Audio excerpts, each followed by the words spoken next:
Les pieds dans le plat. Cyril Hanouna. Claudia Cardinal, durant toute votre carrière, vous avez fait tourner la tête de millions d'hommes, mais aussi de célébrités internationales.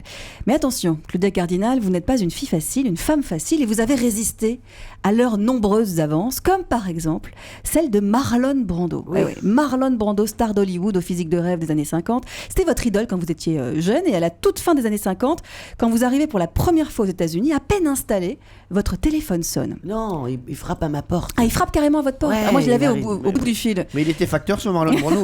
Parce que moi, j'ai une version où vous l'avez au bout du fil et il vous dit bonjour, c'est Marlon Brando. Vous n'y croyez pas une seconde. Vous pensez que c'est un ami qui vous fait un canular et vous lui répondez arrête ton cirque. Mais visiblement, c'est Marlon Brando. Et effectivement, il veut vous voir immédiatement et évidemment, vous acceptez toute timide. Quelques instants plus tard, effectivement, comme vous venez de le dire, il frappe à votre porte et là, il vous fait un numéro digne de l'acteur studio pour vous séduire. Et pendant plusieurs minutes, il use de tout son charme. Vous imaginez Marlon Brando qui use de tout son charme pour vous séduire. Bah, moi, j'ai eu Marlon des J-Squad qui a tapé à la porte à la maison. Et vous avez ouvert?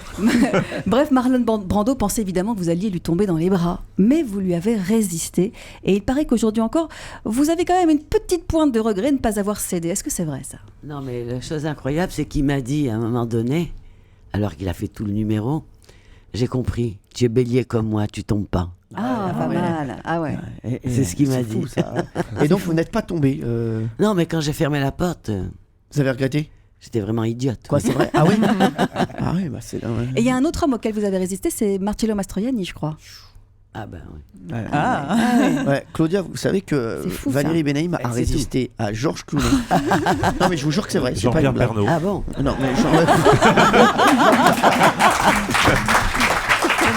ça n'est Jean-Pierre Pernaut. il a- Non, mais Claudia, ça n'est pas une blague. Elle a résisté à Georges Clooney. Il y a qui déjà? Brad Pitt. Non, non. Alain Delon. Alain Delon. et Leonardo Georges DiCaprio. Clooney. Eh ouais, Leonardo Ouais. DiCaprio. Ouais, ouais. Mais non, pas du tout. Tout ça. DiCaprio. Si, Thierry Beccaro aussi. Tellement il était énervé, il s'est jeté du Titanic. Après. Et au bout du rouleau, le quoi. DiCaprio, je l'ai vu, il m'a dit, je n'ai pas bien du Mais tout. non, moi j'ai jamais mêlé ma vie privée avec ma vie Ah oui? publique. Non, Ouais, bah oui. je suis jamais tombé. Voilà, bah vous, Thomas Hervé, vous l'avez fait et ça vous a pas porté chance avec William Lémergie. Allez, on y va. Thomas. Alors, Claudia Cardinal, on en a parlé au début. Claudia Cardinal. Hein. Parce que Carbinal, c'est une autre personne Oui. qui n'est pas là aujourd'hui, mais qu'on aime bien. Mais qu'on recevra l'année prochaine. Claudia Cardinal, on aime bien aussi tous ces films. On aime bien. Carbinal Claudia Brada. Cardinal. On en a parlé au début. En fait, au départ, vous êtes tombé dans le cinéma par hasard. Ouais. Et donc, vous n'étiez pas du tout au courant qu'il fallait jouer la comédie. Lorsque, dans votre film Le Pigeon, en 1958, vous devez claquer la porte sur un acteur, vous le faites totalement réellement. Ce qui fait que vous lui claquez la porte dans la figure. Donc, il a un œil au beurre noir. On est obligé de faire venir une escalope pour pouvoir le soigner, Ouais, etc. ouais. Et donc, vous êtes... Venir vous- une escalade. Allô, Escalope 30, je vous écoute. Non mais ça, et là ils ont appelé le room service et il y a Marlon Brando qui est venu avec une escalope. Mais ce qui est étonnant, c'est que vous n'êtes pas la seule dans votre famille à avoir du mal à discerner la réalité au cinéma. Puisque 4 ans plus tard, en 1962, vous assistez à l'avant-première du film Cartouche avec Jean-Paul Belmondo. Oui. Et dans la salle, vous avez invité votre maman, que Oui. vous avez placée quelques rangs derrière vous. Alors le film commence, tout se passe bien, mais dans une scène du film, votre personnage tombe à l'eau, se noie et meurt. Et à ce moment-là, dans un grand silence, votre mère se lève et elle hurle dans le cinéma, complètement paniquée, Claudia, ma fille est morte. Et là, évidemment, vous avez dû la rejoindre pour la rassurer et lui expliquer que tout cela n'était que de la fiction, que vous étiez là, sous le regard amusé des spectateurs. Adorable. c'est pas mal. Intéressant. Bravo, Thomas. Et il a très bien raconté, Thomas. Et est-ce qu'il a bien fait votre mère, surtout parce qu'il a fait une imitation Claudia. Oui, Non, la mais mère. Non, mais c'était pas ce qu'il y avait de mieux dans l'histoire. C'était peut-être plus réussi, mais c'était très très bien. Bravo Thomas Hervé. C'est vrai, c'est une en vraie plus, histoire. C'est vrai, ouais. Ça c'est fou cette histoire. Hein. Ouais, Ouais. c'est très vrai. Ça, je pense que ça peut le faire gagner. à Maman Thomas qui Hervé. hurlait, il y avait un tas, il y avait Jean-Paul Belmondo, tout le monde qui disait mais non, elle est là, elle est là. C'est dingue.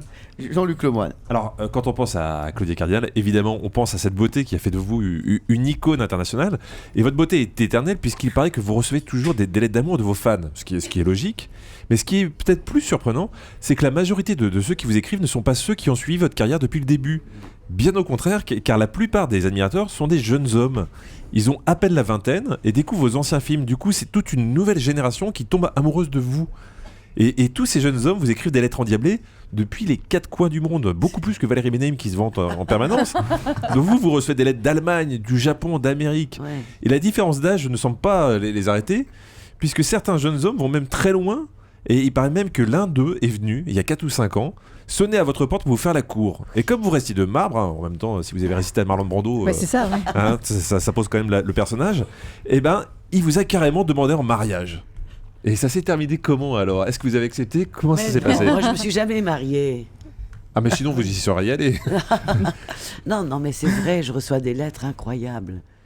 Toujours avec des cœurs. I love you, I love you. Et ils sont donc des jeunes hommes Des jeunes. Et qui voient des films d'il y a 40 ans et ils imaginent que je suis encore comme ça.